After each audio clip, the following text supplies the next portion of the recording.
Bendito seja o Deus Todo-Poderoso, que tem a sabedoria e o poder de eternidade a eternidade, pois é Ele que muda tempos, épocas, estações, remove reis, estabelece reis, dá sabedoria aos sábios, inteligência aos entendidos, conhece quem está nas trevas e com Ele habita a maravilhosa luz.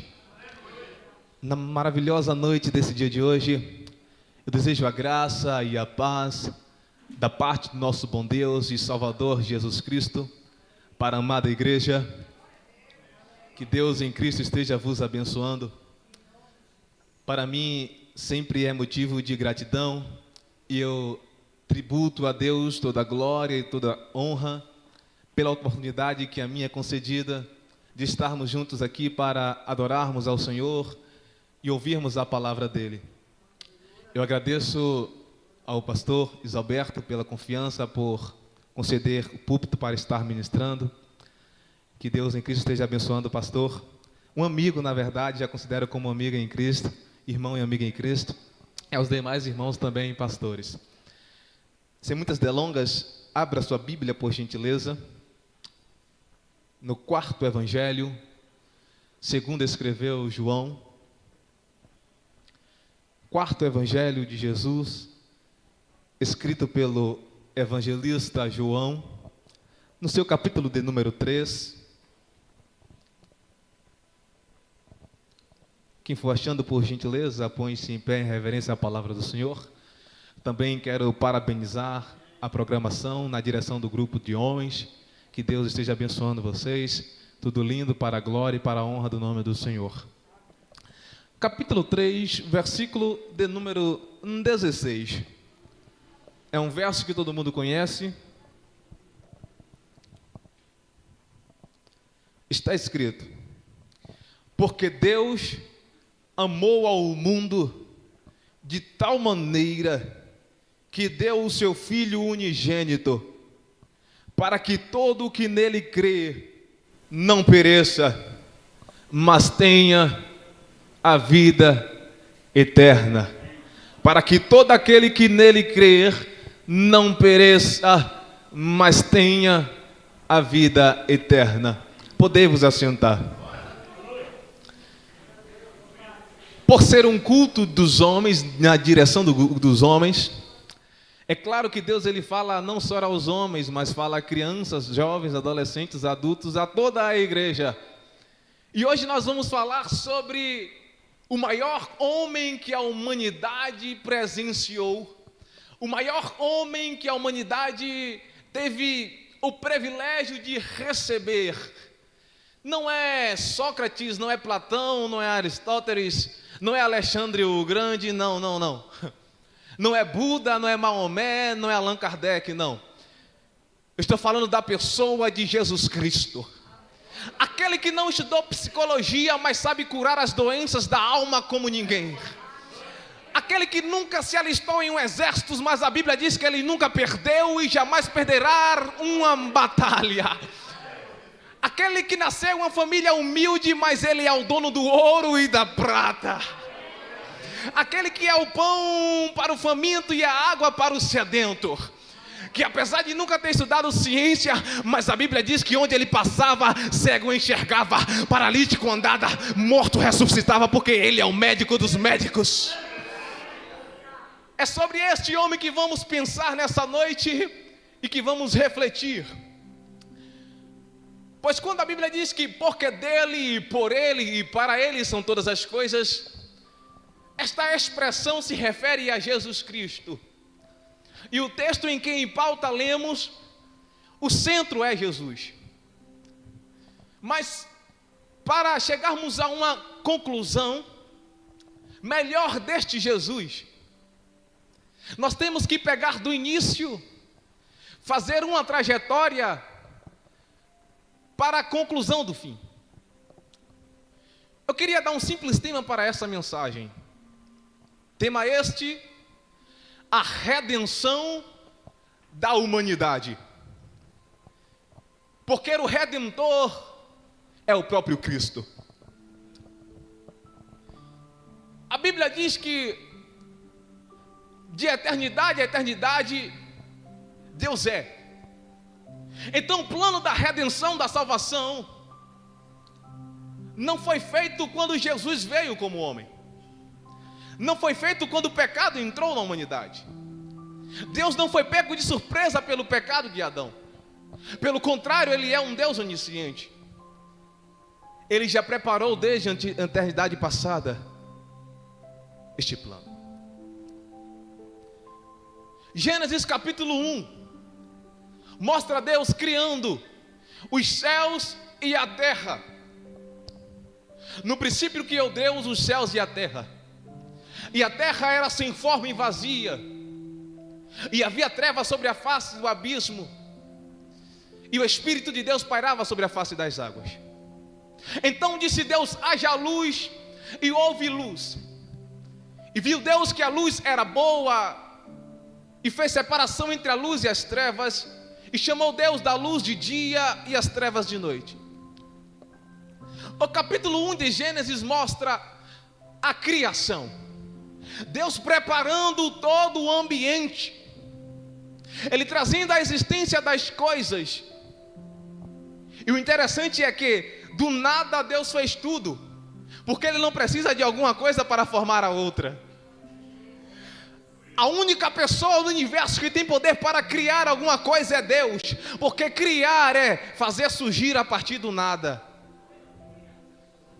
O capítulo 1 de Gênesis mostra o mundo da criação. O capítulo 2 mostra o mundo da comunhão, pois Deus prepara todo o ambiente e oferece este ambiente para que o homem pudesse desfrutar.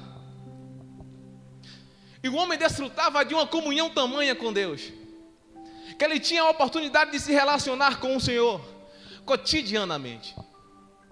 Estava o homem no lugar perfeito, no jardim, na região do Éden. Só que entra o capítulo 3 de Gênesis na história, que é o capítulo da queda. Se o capítulo 1 fala da criação, o 2 fala da comunhão, o 3 vai falar da queda. A Bíblia diz que quando Adão e Eva comem do fruto proibido, os olhos deles são abertos, ou seja, os olhos da alma. E eles percebem a nudez que eles estavam vivendo, a vergonha que eles estavam vivendo. E o texto diz que eles pegam folhas de figueira para cobrirem as suas nudez. Mas quando Deus desce ao Éden, que o Senhor diz assim: Adão, há um silêncio como nunca houvera tido no Éden, porque todas as vezes que o Senhor chamava por Adão, ele respondia. Mas dessa vez Adão não respondeu. O silêncio ecoa no Éden. E Deus clama mais uma vez: Adão, onde tu estás? Uma certa feita, um ateu chegou para um rabino judeu e disse: você diz que o seu Deus é um Deus onisciente, que sabe de todas as coisas, mas como é que pode um Deus onisciente não saber a localização de Adão? Como é que pode um Deus onisciente perguntar a Adão: onde é que tu estás? E a resposta daquele rabino foi: meu querido, quando Deus perguntou a Adão: onde tu estás, Deus não queria saber a localização geográfica de Adão, porque Ele formou cada árvore do jardim do Éden, Ele sabia onde cada uma estava. Quando Deus perguntou a Adão: onde tu estás, Ele não queria saber onde Adão estava. Ele perguntou porque Adão que não sabia onde ele estava, porque foi Adão que perdeu-se em si mesmo. Deus perguntou a Adão: onde é que tu estás em si mesmo, porque a conexão foi quebrada. E Deus ali, Ele pega um animal, sacrifica-o, pega a pele e cobre Adão e Eva. Sabe o que isso quer dizer? Aqui há um apontamento para o plano da redenção, porque Adão e Eva cobriram as suas nudezes com folhas, mas Deus cobriu a eles com pele de animal. Era dizendo: aquilo que vai cobrir o pecado não será folhas de figueira, mas será o sangue do Cordeiro que será derramado na cruz do Calvário. Não será folhas, mas será o sangue do perfeito sacrifício, Jesus Cristo, o Cordeiro que tira o pecado do mundo.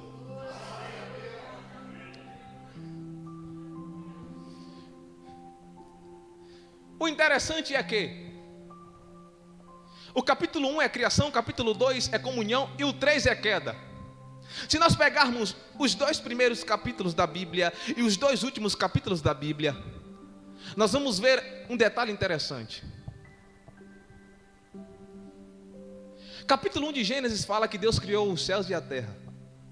Capítulo 21 de Apocalipse diz que Deus criará novos céus e nova terra.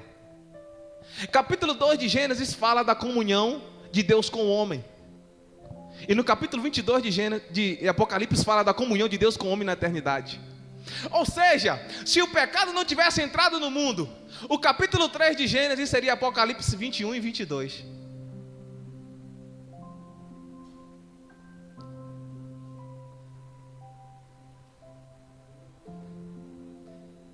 Porque o capítulo 1 de Gênesis fala: Deus criou os céus e a terra. Apocalipse 21, Deus criando novos céus e nova terra. Capítulo 2, comunhão de Deus com o homem. Apocalipse 22, comunhão entre Deus e o homem. Se o pecado não entrasse no mundo, o capítulo de 3 de Gênesis, em vez de ser da queda, seria Apocalipse 21 e 22, a comunhão restaurada.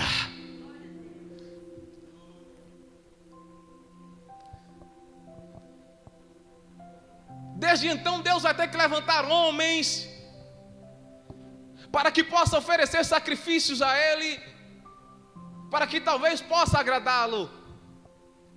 Ele levanta Noé, mas Noé falhou. Ele levanta Abraão, mas Abraão falhou. Ele levanta Moisés, mas Moisés falhou.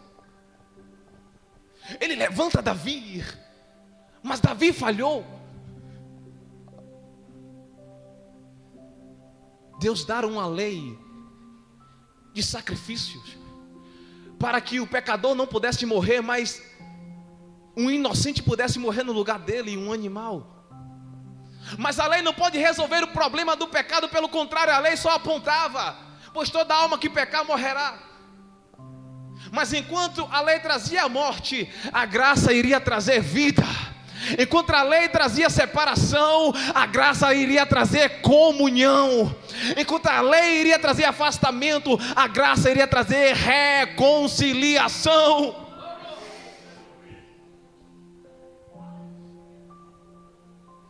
E agora,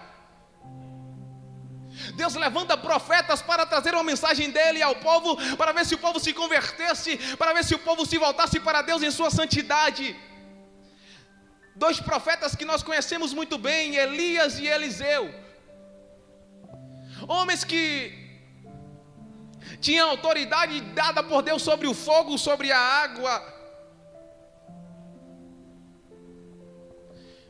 E o texto diz que o último encontro entre eles dois foi Elias sendo arrebatado e Eliseu ficando com a sua capa. Mas eu queria que vocês prestassem atenção em um detalhe deste momento, que vai fazer sentido no final da mensagem. Que quando Elias, ele é assunto ao céu, que a capa fica para Eliseu.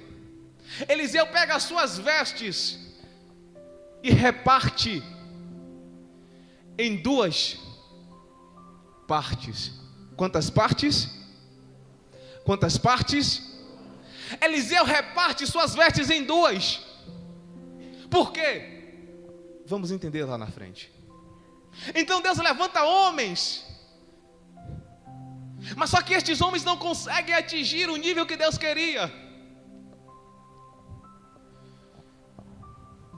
Aí agora, o texto bíblico diz que Deus se inclina para a terra, e ao olhar para a terra, ele não vê nenhum justo sequer.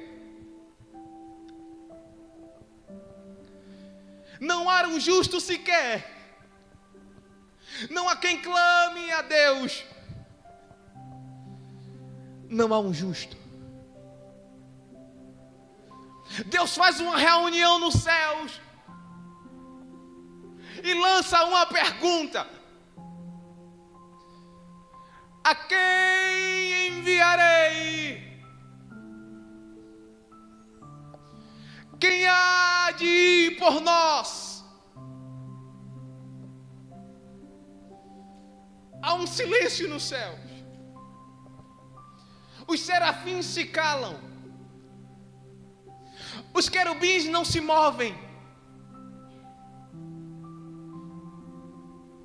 Miguel não se desloca do seu lugar.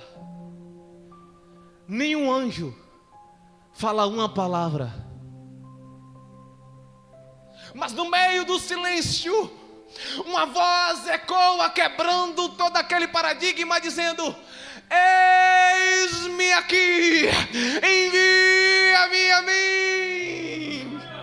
Aquela voz era a voz do verbo vivo, a palavra de Deus que se encarnaria, aquele que se chamaria Jesus Cristo de Nazaré, aquele que se chamaria sumo sacerdote perfeito. Ele disse: se os anjos não podem ir, eu vou. Se ninguém vai querer ir, eis-me aqui, envia-me a mim. Aleluia! Quando os homens na terra não puderam resolver e os anjos no céu não quiseram ir, o verbo de Deus decidiu vir por mim e por ti. Sabe por quê? Ele te amou desde a eternidade. Naquele momento há um pacto, há um acordo entre o ancião de dias, que vai ser conhecido como Pai, e entre o verbo, que vai ser conhecido como Jesus. O pacto é: tá certo, eu te serei por pai e tu me serás por filho, porque eu te ungi com um óleo de alegria a quem eu não coloquei sobre nenhum outro. Sabe por quê? Onde Jesus passava havia alegria, havia restauração, havia milagres, havia cura, porque sobre ele havia uma unção de alegria, havia uma graça de alegria que contagiava as multidões.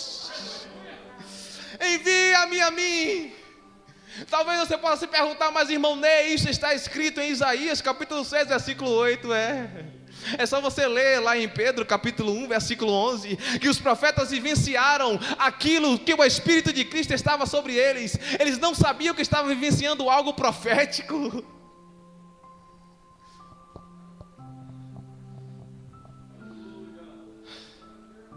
Envia-me a mim.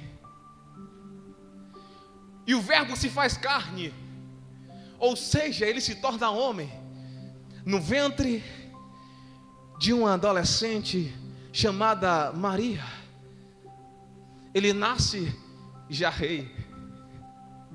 O interessante é que na história são as crianças que crescem para se tornar rei, mas nessa foi diferente. Foi ele que se diminuiu sendo rei para se tornar uma criança. Porque ele não teve usurpação, mesmo sendo Deus, em se tornar igual a Deus. Antes esvaziou a si mesmo, assumindo a forma humana. Em figura humana, tomou a forma de servo, sendo obediente até a morte, e morte de cruz. Mas Deus o exaltou soberanamente, que lhe deu um nome que está acima de todo nome, para que ao nome de Jesus se dobre todo joelho, quer nos céus, quer na terra e debaixo da terra, e toda língua confesse que só o Senhor Jesus é, para a glória de Deus Pai. Aleluia! Ele se humilhou de tal forma que deixou o esplendor de sua glória para vir na terra. Ele deixou os céus para vir à terra, para nos tirar da terra e levar-nos aos céus.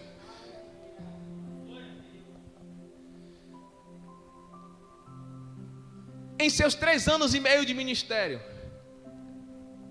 Jesus anunciou a mensagem do reino, operou tantos milagres, tantas maravilhas.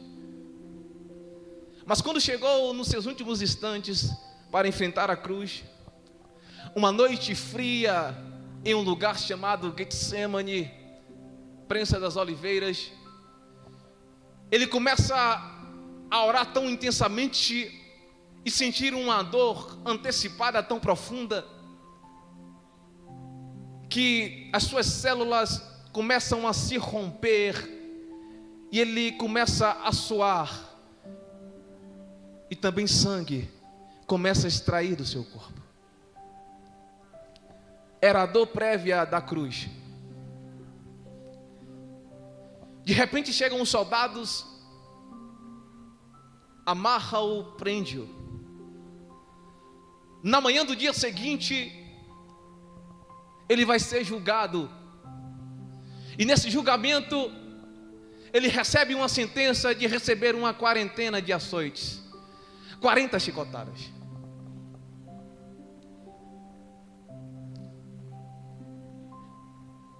Pegam Jesus, colocam de joelho, amarrado em um tronco.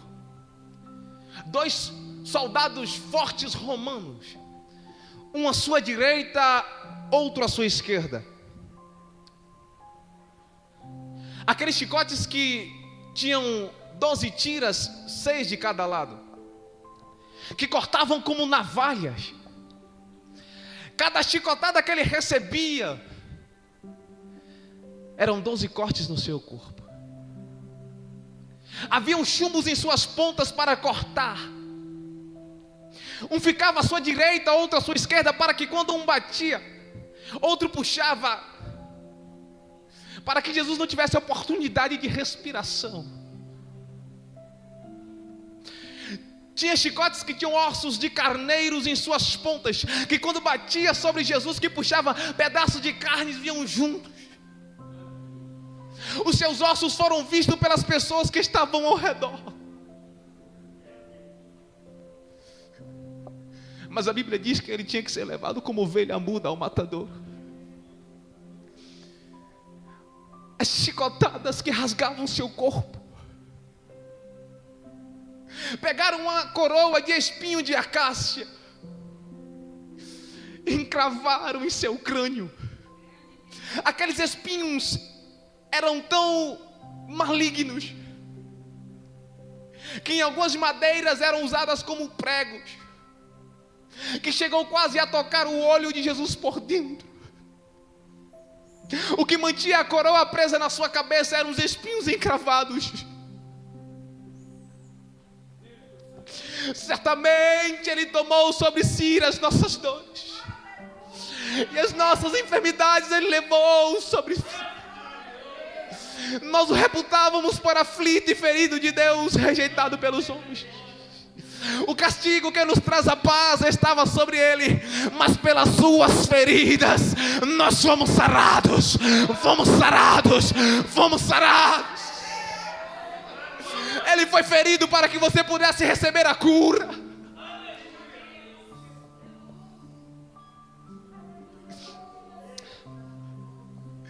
O seu sangue vertendo pelas ruas de Jerusalém.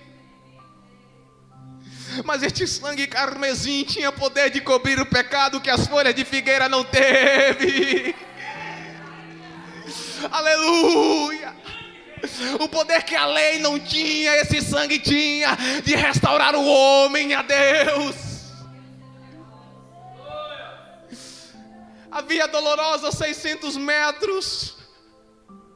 Ele pega o patíbulo, a parte horizontal da cruz, que pesava cerca de 50 metros, mesmo que um saco de cimento. E aquela via dolorosa, ele ia caminhando levando a cruz, que não era dele, mas que era minha e que era sua, mas ele levou sobre si. A maldição que era para mim, que era para ti, ele levou sobre si.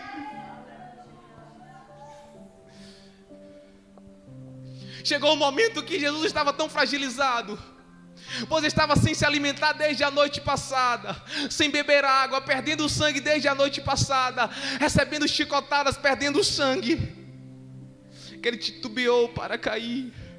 Os soldados, percebendo a sua fragilidade, viam um homem chamado Simão Cirineu do campo e obrigaram aquele homem a carregar a cruz junto com Jesus. No momento em que ele estava fragilizado, Simão Cirineu veio para ajudá-lo a carregar a cruz. Esta palavra é para alguém que chegou aqui cansado, desanimado, sem forças. Ei, no meio da caminhada existe um Simão Cirineu chamado Espírito Santo, que intercede por ti nas tuas fraquezas, que te levanta no momento que você cai, que te levanta no momento que você está apaziguado, no momento que você está desanimado. O Espírito Santo te levanta e te dá forças. Aleluia. Quando pensaram que te derrubou e que você vai desistir, o Espírito Santo vem: não, filho, eu te ajudo, filha, venha, caminha mais um pouquinho, porque você ainda vai chegar no lugar do propósito. O teu lugar não é aqui, é lá onde eu vou te honrar. Aleluia. Aleluia. Talvez há pessoas aqui que chegaram tão fragilizadas, tem se sentido sem forças, mas o Espírito Santo está te dando fortalecimento nessa noite. O Espírito Santo está te levantando nessa noite, está dizendo: a tua jornada não terminou, porque Ele te fortalece. Ele aparece na hora certa, Ele aparece no teu limite para dizer: eu te ajudo a carregar a cruz. Aleluia. Ei, Jesus. No lugar da fraqueza, Ele derrama fortalecimento. Oh, no lugar da vergonha, Ele dá dupla honra. No lugar do pensamento de desistência, Ele está dizendo: caminha mais um pouquinho, porque o Calvário está logo ali. É onde você vai ser honrado. Quando Jesus, Ele chega ao lugar determinado, Gólgota, caveira, hebraico, que deitam, é um detalhe muito interessante, porque 600 metros está aqui Jesus com a cruz. 600 metros Jesus está caminhando com a cruz. A cruz está por cima dele. Mas quando ele chega ao Gólgota, deitam a cruz no chão e ele sobre a cruz. 600 metros atrás, a cruz estava por cima. Mas agora, quem está por cima, a cruz ou ele? 600 metros atrás, a cruz estava por cima. Mas agora quem está por cima não é mais a cruz, mas é Jesus. Sabe por quê? A cruz só dura um momento. A cruz só dura um momento porque aquele que é eterno, Ele estava sobre a cruz, no lugar do propósito. Ei, a tua cruz só vai durar um momento. Vai chegar um momento que você vai estar sobre a cruz. Aleluia. Talvez você não entendeu a responsabilidade. A prova só dura um momento. Sabe por quê? Esta cruz que você está carregando hoje vai servir de plataforma para você deitar em cima. Vai servir de conforto para você deitar em cima. A cruz que você está levando hoje não é uma cruz, é o teu ambiente de conforto que você está preparando para deitar em cima lá na frente, meu querido. Então não abandone a tua cruz, não abandone a tua responsabilidade. Siga os 600 metros, porque vai chegar o momento em que a virada vai chegar. A virada vai chegar e você vai deitar sobre a cruz. Aleluia.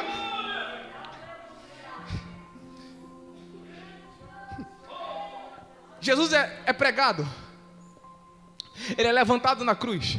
Quando puxa, o impacto da cruz rasga os lugares dos pregos. A dor é mais intensa. Tiraram as suas vestes. As feridas que estavam cicatrizando-se agora abrem-se novamente. A dor é imensa. Só que ao lado de Jesus foi crucificado quantos ladrões? Um à sua direita e outro. Pergunta: por que Jesus foi crucificado entre dois ladrões? Por que não entre 3, ou entre 1, ou entre 5? Por que entre 2? Um murmurou, perdeu-se. Um acreditou na mensagem de Jesus como Rei, Senhor, e salvou-se. Por que 2? Primeira resposta simples. Porque diante da cruz você tem duas opções: ou você aceita-o e entra no reino, ou você rejeita-o e perde o reino.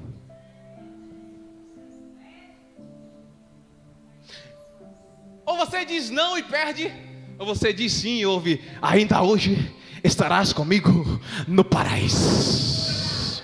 No paraíso. Aleluia. Mas por quê? Qual é o mistério que tem Jesus ser crucificado entre dois? Porque ele não estava lá na direita, e porque ele não estava na esquerda, na ponta, mas porque ele estava entre dois. Sabe por quê? Jesus nunca estará na ponta das coisas. Ele sempre será o centro de tudo e de todos. Ele sempre será o centro de tudo e de todos, porque dele, por ele e para ele são todas as coisas. Ele é o centro. Meu Deus. Irmão, nem prova-me que Jesus é o centro. Provo.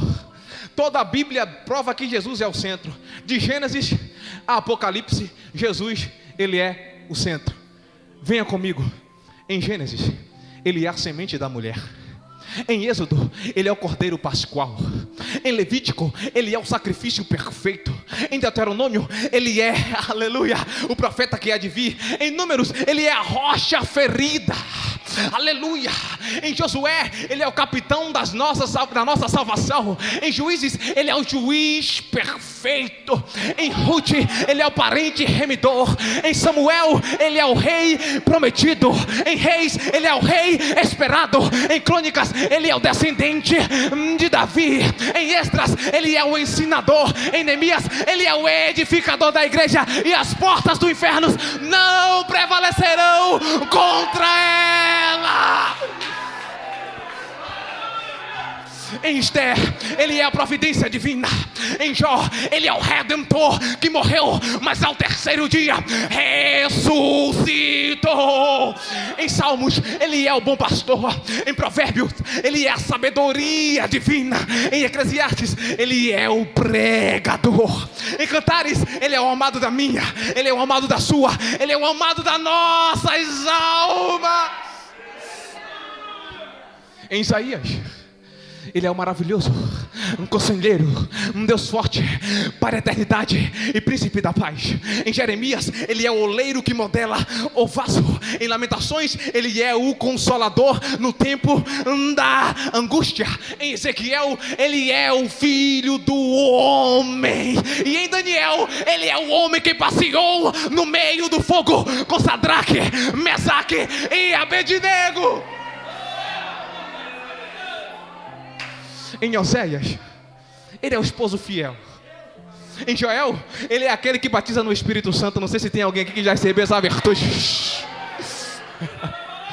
Em Amós, ele é o Senhor dos exércitos. Em Obadias, ele é o Salvador. Em Jonas, ele é o missionário perfeito. Em Miqueias, ele é o rei de Israel. Em Naum, ele é a minha, é a tua fortaleza. Em Abacuque, ele é o meu e é o teu intercessor. Aleluia. Em Sofonias, ele é o Deus que zela pela minha e pela tua vida.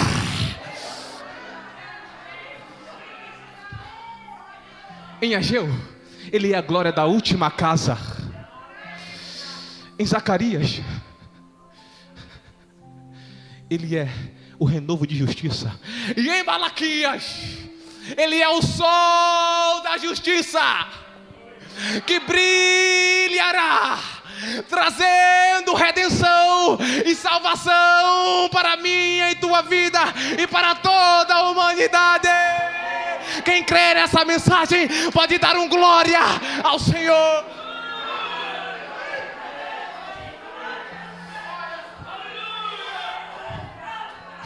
Em Mateus, ele é o rei dos judeus. Em Marcos, ele é o servo sofredor. Em Lucas, ele é o filho do homem perfeito. Em João, ele é o verbo da vida que desceu e habitou entre os homens. Em Atos, ele é Senhor.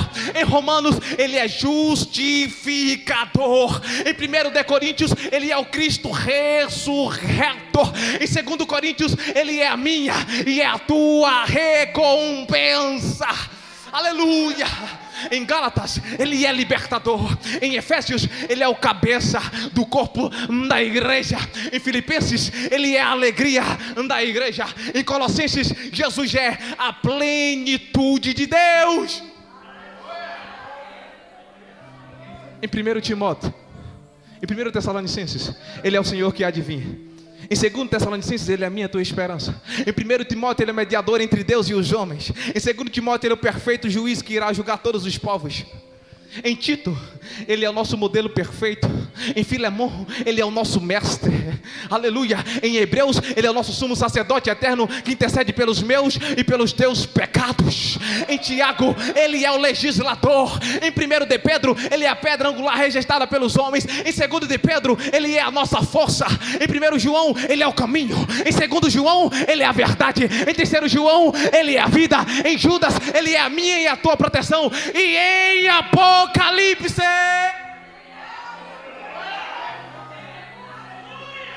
em Apocalipse, ele é o alfa e o ômega, o primeiro e o último, o princípio e o fim, o verbo de Deus, o cavaleiro fiel, a raiz de Davi, a resplandecente estrela da manhã, o rei dos reis e senhor dos senhores, o rei dos reis e senhor dos senhores. Ele é o centro, ele é o centro, ele é o centro, ele é o centro, ele é o centro. Ele é o centro. Todos têm que se curvar diante dele. Todos têm que se dobrar diante dele. Toda língua tem que confessar que Jesus é o centro de todas as coisas.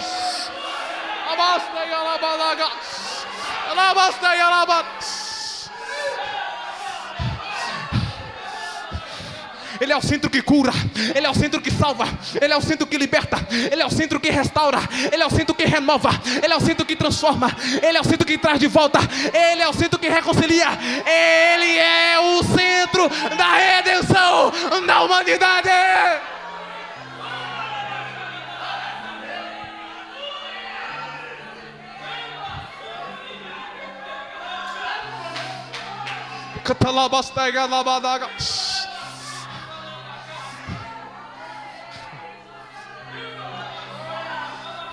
Ele é o centro da tua vida. Se ele é o centro da tua vida, então adore a ele. Se ele é o centro da tua vida, então glorifica ele. Diz: Jesus, tu és o meu centro. Tu és o meu centro. Tu és a minha cruz do meio. Tu és o meu centro. Tu és o meu centro. Eu te adoro porque tu és o centro, Jesus.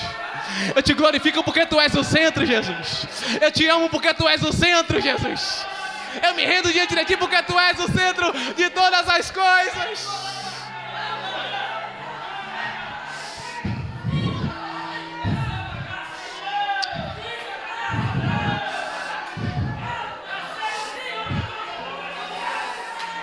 Que essa graça te alcance aí agora onde você está. Que essa graça que desce da cruz e que vem sobre este ambiente alcance a tua vida aí agora. Em nome de Jesus. Em nome de Jesus. Oh! Hebreus capítulo 13, versículo 8. Jesus é o mesmo ontem, hoje e sempre serás. Ele não mudou. Ele batizou no passado, batizou no presente e continuará batizando no futuro. Ele ainda renova a igreja. Ele ainda derrama unção. Ele ainda salva vidas. Ele ainda opera milagres. Ele ainda cura. Ele ainda salva. Ele ainda liberta. Ele ainda faz maravilhas. Meu Deus, meu Deus, meu Deus. Ele não foi um simples filósofo, ele foi o centro. Ele não foi um simples sociólogo, ele é o centro. Ele não foi um simples pensador, ele é o centro. Ele não foi um simples político, ele é um centro. Ele é o centro da humanidade, a ponto da humanidade se dividir entre antes e depois de Cristo, porque tudo converge nele.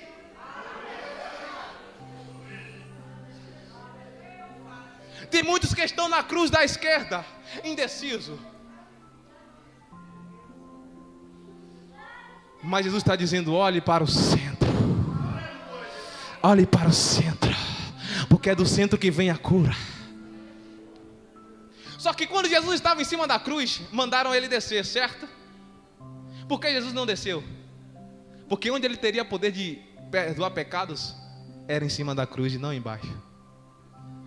O cordeiro teria que ser morto. Só que Jesus está na cruz, mas suas vestes estão no chão. Os soldados pegam as suas vestes e repartem em 4 partes. Quantas partes?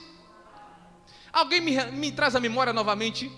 Em quantas partes Eliseu repartiu suas vestes? Quantas? Mas as vestes de Jesus foram repartidas em quantas partes? Por quê? Jesus. Eliseu repartiu as vestes dele em 2 partes, sabe por quê? Porque a mensagem profética de Eliseu só podia alcançar 2 povos, Judá e Israel.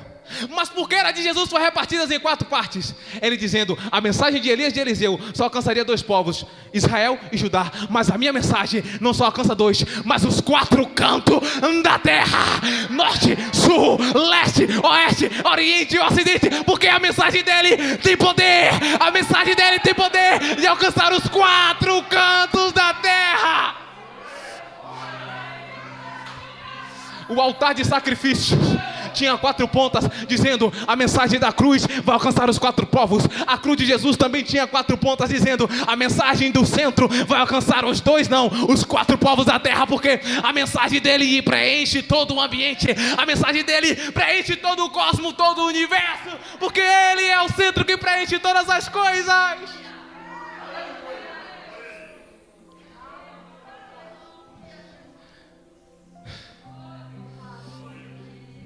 Põe de pé, por gentileza. Estarei concluindo aqui agora. O valor da salvação não estão nos chicotes, mas naquele que foi chicoteado. O valor da salvação não estão nos pregos, mas naquele que foi pregado. O valor da salvação não está na coroa, mas naquele que foi crucificado. O valor da salvação não está no túmulo, mas aquele que morreu, mas que ao 3º dia ressuscitou. No domingo pela manhã, porque não adianta eu pregar sobre a morte, porque redenção não é morte. Aí é metade da obra. Mas ao 3º dia, quando as mulheres chegaram no túmulo, a pedra estava removida. Só que a pedra não foi removida para Jesus sair. A pedra foi removida para os discípulos entrarem e ver o milagre. Porque o corpo dele traspassava qualquer ambiente. Era um corpo poderoso. A pedra não foi removida para que ele saísse, mas para que os discípulos entrassem e olhassem o milagre. Que ele não estava ali, mas que já ressuscitou. Que já ressuscitou. Os anjos estavam lá na pedra. E pergunta a mulher, a quem buscais? Ao nosso Senhor que estava aqui. Por que buscais dentre os mortos aquele que vive? Porque buscais dentre os mortos aquele que vive? Porque ele não está aqui, mas já ressuscitou. Quem crê nesse Jesus é ressurreto aí. Quem crê nesse Jesus é ressurreto que vive para todo sempre. Então dá um brado de glória para ele. Homens na história, aqui nós concluímos. Homens na história receberam adoração e recebem até hoje. Allan Kardec, reverenciado no Espiritismo. Maomé, reverenciado pelos islamitas. Buda, reverenciado pelos budistas. Mas se nós formos na França e procurar o túmulo de Allan Kardec, nós vamos encontrar a seguinte frase: aqui estão os restos mortais de Allan Kardec. Se formos na Índia e procurarmos o túmulo de Buda, vamos encontrar a seguinte frase: aqui estão restos mortais de Buda. Se formos lá em Meca e procurarmos o túmulo de Maomé, vamos encontrar a seguinte frase: aqui estão restos mortais de Maomé. Mas se nós formos em Jerusalém e procurarmos o túmulo onde Jesus foi colocado, está escrito: ele não está aqui, porque já ressuscitou.